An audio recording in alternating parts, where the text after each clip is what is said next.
Last time on No Direction Home. Hopper and I set out to enjoy the amazing landscapes in the state of Oregon while making our way to the majestic Crater Lake.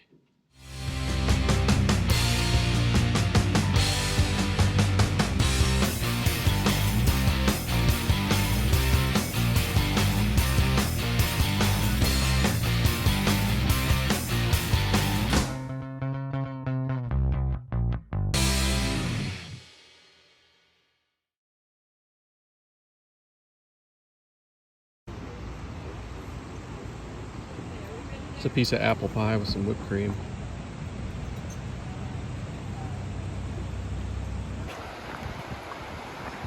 So I pulled over. I was kind of hungry, so I saw this roadside place called the Steamboat, I think it's called, and just stopped to get a coffee and ended up getting a piece of pie, and then realized that this is their view out the back.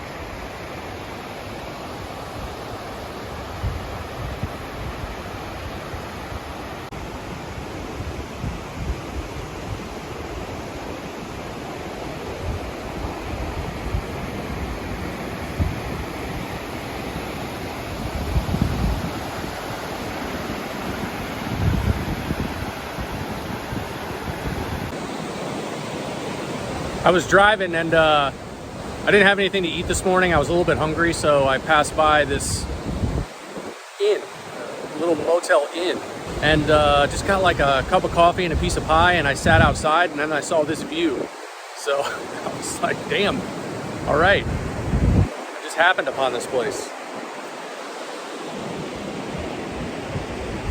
It's a little recharge. I'm ready to get back on Hopper and keep hauling down the road. This is a really nice find though. So this is the North Umpqua River. I'm still in the Umpqua National Forest. It's beautiful, man. I've driven about 60 miles from my camp where I camped at Diamond Lake. I was actually charging my GoPro battery, so I wasn't able to film, but this Umpqua National Forest is just beautiful, man. It's just so pleasant to drive through. Just beautiful scenery and just beautiful terrain. Really has that Oregon vibe to it. Just really nice. And I might have had one too many Jim Beams last night, and I was dragging a little bit today, and so I stopped. I passed by this place called Steamboat Inn, just like a little inn on the side of the road in the National Forest, and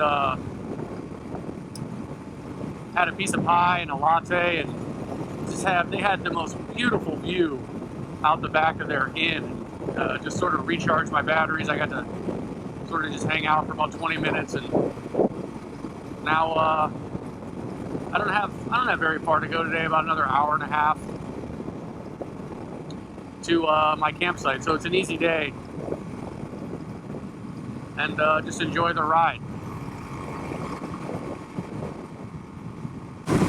One of the things I'm seeing is, looks like this part of the National Forest had a forest fire. I'm not sure when, but even coming up here when I wasn't filming, there were road crews cutting down burned trees. So, but I'm seeing like a mix of like dead, burned forest and active forest, like you can see up here on the horizon. So this part looks like it got hit pretty hard with the forest fire. I don't know. Still very beautiful to drive through though. Still beautiful views with the river. My goodness.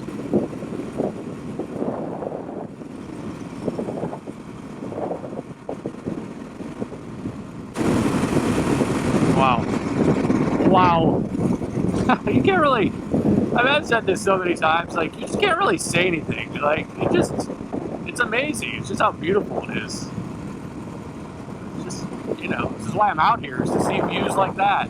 Jesus.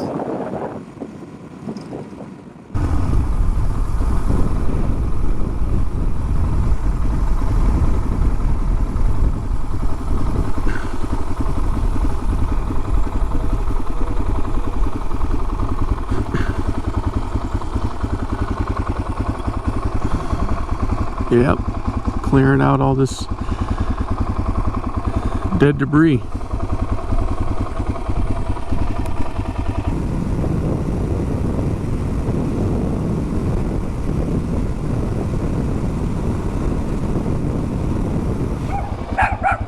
Some dogs showed up. Working with some dogs. How can I help you? Oh, I was gonna fill up. That works. I came into Eugene, Oregon. I'm only like 20 miles outside of Eugene, so I thought I'd come over and check out the ducks, see what's going on in Eugene, Oregon, and decide to get a haircut while I'm here. So I'm gonna jump in and get a quick haircut and then go drive around Eugene and see what's going on. College towns are always fun. Maybe find a coffee shop where I can hang out, find some good pizza or burger or something. See what these Oregon college kids are up to, driving things like that. So I just finished my haircut at this place, the barbershop, right near University of Oregon. And the guy that cut my hair, this guy Jim, pretty cool dude, old timer. He told me that he's cut every University of Oregon president's hair for the last 26 years. So he's got a few opinions on what makes a good university president. It's part of like the tradition, I guess, the University of Oregon is that the president comes here and gets his hair cut by Jim. So that was pretty cool. And then I was talking to Jim and he reminded me that the Olympic trials are going on right now, track and field trials at the University of Oregon. So the plan is I'm gonna cruise down there. I don't think I'm gonna be able to get very close. I think it's cordoned off, but I'm gonna go down and check it out and see what's what.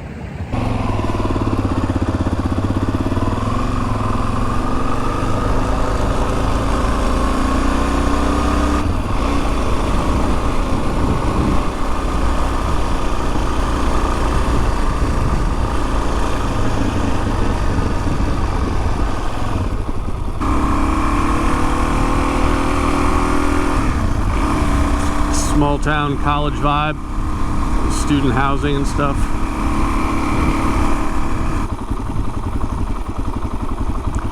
So everything's going to be closed.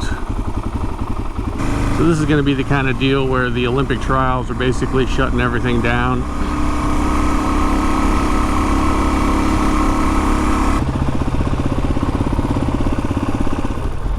Howdy. You mind if I take a picture of my bike in front of that University of Oregon sign right there? Just park it right there and take a picture. I don't think I mind. The university, I think, loves that, and in fact I get 10-3. 10-3? Okay. Yeah, 10 people with their kids and everything else, dogs, whatever they want with it. I'll get 10 people taking a picture there and 3 people doing it over here. Nice. I don't know if it's the pattern when it drives them, but they prefer to walk the bike up there. Yeah, of course. I'm just going to park it right here. Thanks, my man. Be careful. I will.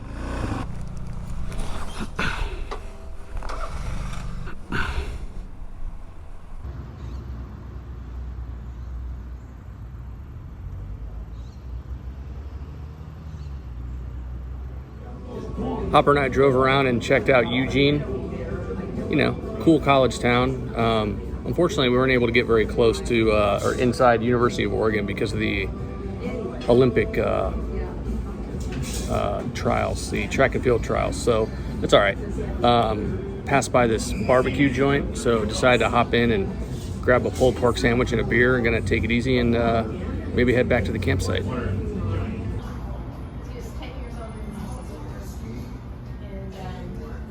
That'll work.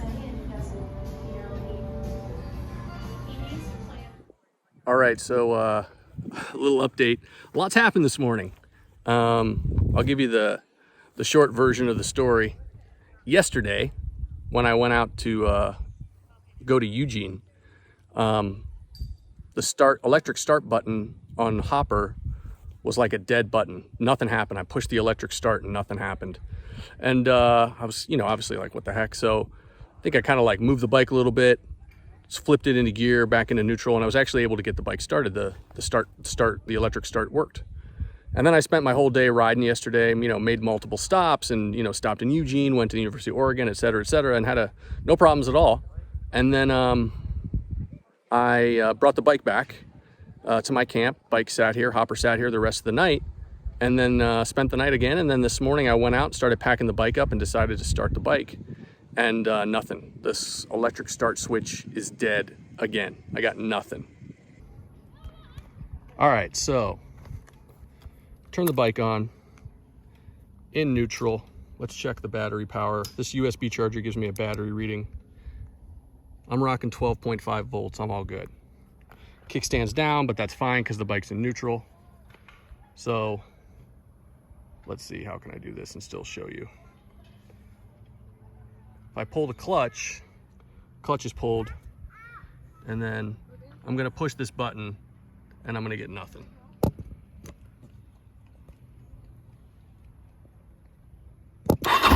Ooh. Holy shit.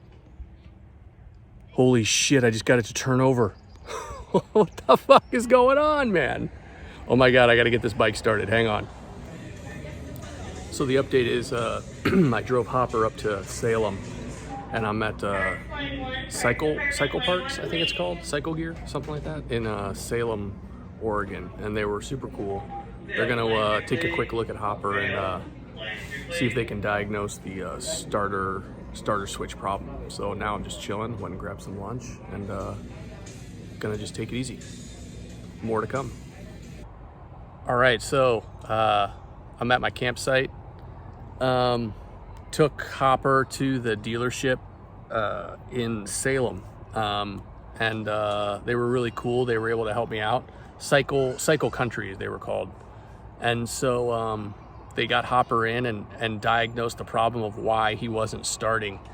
And I'm gonna they actually gave me a printout of what the mechanic wrote, so I'm gonna show it to you. So the main starting problem I found was a clutch interlock switch is going open sometimes even when the clutch is pulled, and that will cause it not to start. They also found some erosion in the ignition switch coupler and the right handlebar switch plug. So basically the clutch interlock switch is something that prevents the bike from starting when it's in gear. You can't start the bike if it's in gear. It's sort of a safety measure or whatever. And so they basically, what they did was bypass that. So we got a diagnosis of what was going on with Hopper, and the problem was there's something called the clutch interlock switch, which is essentially like a wire system that goes directly to the clutch that prevents the bike from starting when it's in gear. You can't start the bike when it's in gear without the clutch in, to prevent the bike from like lurching forward or accidentally starting the bike and having it jerk forward. It's just sort of like a safety measure, almost like the kill switch on your kickstand. And that had failed. And so what the mechanic did was essentially just bypassed it. Hopper starts, we got him run, so we essentially bypassed a problem, which I can address later. It's not an issue, it's not something I have to deal with now. But we're good to go. So I'm camping just outside of Salem. It's actually a full campsite. It's like, there's tons of people here. This is not a national forest. This is just a campsite in town. And so just gonna be hanging out here and then make a drive into Portland tomorrow, which is about 60 miles away. So 60 miles north is Portland, that's where I'm headed. And tonight I'm just gonna hang out, chill out, and glad we got everything sorted with Hopper. The dudes over at Cycle Country were really cool, got me in, got me out, and I appreciate that. So yeah, back on the road. All right, so I'm back at Cycle Country. The guys that fixed Hopper yesterday. I came back in today because I bought this. Bought a new rear tire, and I didn't have them install it. I'll install it myself. But one quick thing at Cycle Country, in the parts department, there's this dude named Jerry.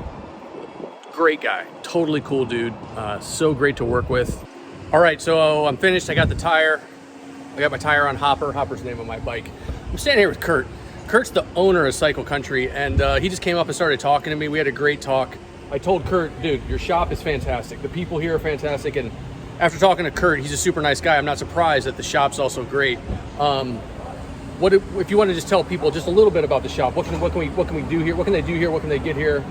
Well, we're full service. Honda, Suzuki, Polaris, Indian, Honda Power Equipment, a little bit of everything. Yeah. Great service shop. I mean, probably one of the better ones around. I agree. Long-term longevity in the shop. I got a lot of employees that are 20, 30 years here. This is like the premier spot in this part of Oregon, Salem up to Portland. This is the spot to be. I'd like to think so. I agree, man. Well, listen, dude, it was really nice meeting you. It was a pleasure. Yep. Thanks for everything. You bet. Great people here. Time to hit the road. It is so goddamn hot in Portland that restaurants are closed because they can't afford to keep their kitchens on. It's too hot.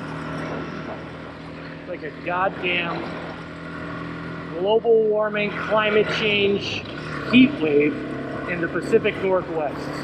I can't believe how hot it is. And I'm wearing this goddamn heavy duty riding gear. The things I do for no Direction Home, I'm telling you what. All right, so me and Hopper just been hanging out at this hipster, Portland hipster brewery. The name of the place is called Beer. Right, it's called Beer. There's Hopper. So my younger sister, her husband, and her 4 kids are rolling into Portland right now as we speak, and we're gonna meet at an Airbnb and spend the next couple of days together hanging out. So, by the way, it's like 100 degrees. It's hot as shit in Portland. Like, this is Arizona weather. I don't know what the hell's going on. So anyway, I'm gonna go over and meet them. We're gonna get ourselves sorted, get some food, and start enjoying Portland together. So more to come. Next time on No Direction Home.